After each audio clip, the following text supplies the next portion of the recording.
Hi guys, 2 time ground करताय तर दोन्ही वेळा रनिंग करू नका, कारण अचानक जास्त रनिंग केल्यामुळे तुम्हाला इंजुरी होऊ शकते आणि शरीरही साथ देत नाही. सेकंड पॉइंट, तर काय करायचं, एक टाइम रनिंग करायचं आणि एक टाइम पायाचा आणि पोटाचा कॅपॅसिटी वाढवणारा वर्कआउट करायचा आहे. मग ते सकाळी करा किंवा संध्याकाळी करा.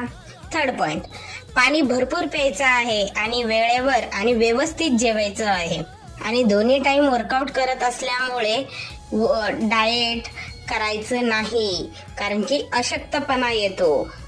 चौथा पॉइंट, 2 टाइम ग्राउंड करताना टायमिंग काढला जातो, तर कधी ते दर 2 दिवसांनी काढतात. तर असं न करता आठवड्यातनं एकदाच टायमिंग काढायचं. त्याने काय होतं, दर 2 दिवसांनी जर तुम्ही टायमिंग काढलं तर तुम्ही डिमोटिवेट होता आणि तुम्हाला करण्याची कुठलीही इच्छा उरत नाही. तर असं न करता आठवड्यातनं एकदाच तुम्ही टायमिंग काढायचं आहे. 5वा पॉइंट, ह्या सगळ्या गोष्टी करत असताना डिमोटिवेट होतो. त्यासाठी मोटिवेट होण्यासाठी आपल्या आई बाबांचं किंवा एक मोटिवेशन व्हिडिओ बघू शकता तुम्ही. आणि एक झालंच तर एक 10 ते 15-20 मिनिटं तुम्ही मेडिटेशन करू शकता.